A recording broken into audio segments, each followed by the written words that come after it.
Au niveau de la satisfaction du client, pour la gestion de la prévente, il y a quelques règles à respecter justement, ce qu'on appelle la réglementation. Donc déjà, il y a le délai de rétractation. Alors, le délai de rétractation est valable notamment pour les produits achetés sur Internet. Donc, ils sont de 14 jours à partir du moment où le client reçoit le produit. Donc, bien sûr, c'est pas à partir du moment où il passe sa commande. Hein.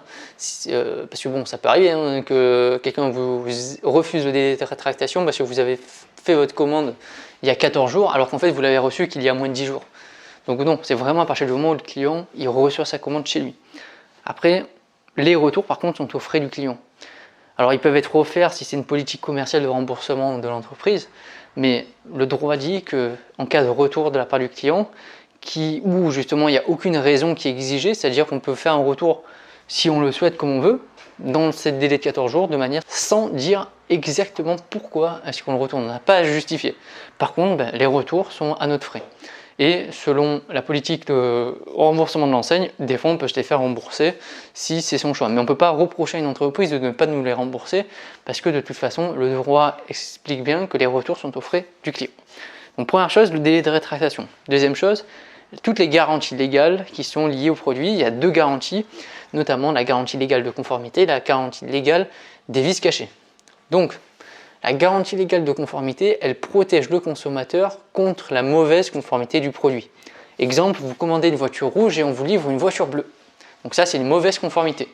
Le produit qui a été livré ne correspond pas au produit qui était commandé. Donc là, tout simplement, vous pouvez vous faire rembourser le produit parce que le produit n'est pas conforme à votre commande. Donc, quelle est sa durée? C'est 2 ans à partir du moment de l'achat où on peut utiliser cette garantie. Parce que des fois, on ne s'en rend pas tellement compte que le produit n'est pas conforme. Mais c'est avec l'utilisation qu'on se rend compte que finalement, le produit qu'on a commandé, il n'a pas les fonctionnalités qu'on lui avait vendues au départ. Mais en tout cas, c'est 2 ans à partir du moment où vous l'avez acheté, donc quand c'est neuf, et 6 mois quand c'est d'occasion.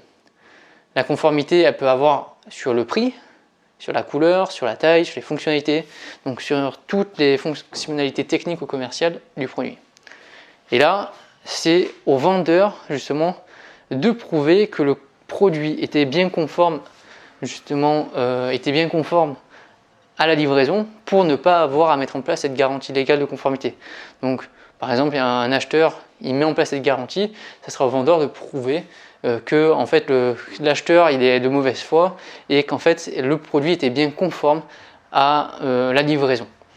Donc, ce qui est important dans la garantie légale de conformité, c'est la durée, bien sûr, 2 ans à partir du moment où on a eu le produit. Maintenant, on va voir la différence avec la garantie des vices cachés. Donc, ça protège le consommateur sur les défauts et vices cachés lors de la vente du produit. Par exemple, il y a un vendeur qui vous vend une machine à laver, il sait très bien qu'à l'intérieur, il y a une pièce qui est déjà usée et qu'au bout d'un moment, votre machine va tomber en panne. Mais il vous le vend quand même plein pot. Donc là, il y avait un vice caché dedans. Alors, la grosse avantage de cette garantie légale, c'est qu'il est valable 2 ans à partir de la découverte du vice. Si vous découvrez le vice 10 ans après, cette garantie est toujours valable. Parce que vous devez prouver dans les 2 ans qui suivent votre découverte qu'il y avait bien un vice caché au départ. Donc, la grosse différence par rapport à la garantie légale de conformité, c'est que la garantie légale de conformité, c'est 2 ans à partir du moment de l'achat, alors que celle des vices cachés, c'est 2 ans à partir du moment de découverte du vice. Parce que des fois, un vice peut arriver plus tard. Validité, comment est-ce que ce vice peut être valable? Alors, il faut déjà que ce vice soit présent lors de l'achat, et c'est ce qui est difficile parfois à prouver.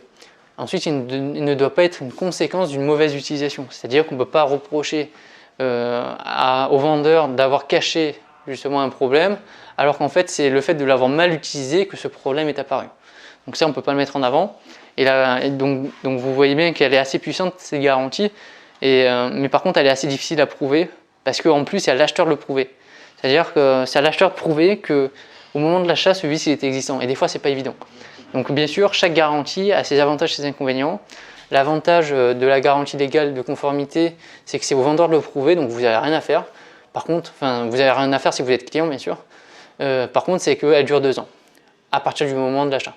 La garantie légale des vices cachés, gros avantage, c'est qu'elle dure 2 ans à partir du moment de découverte du vice, même si c'est 5 ans, 7 ans après. Mais par contre, c'est à vous de le prouver, si vous êtes acheteur, bien sûr. Et des fois, c'est compliqué.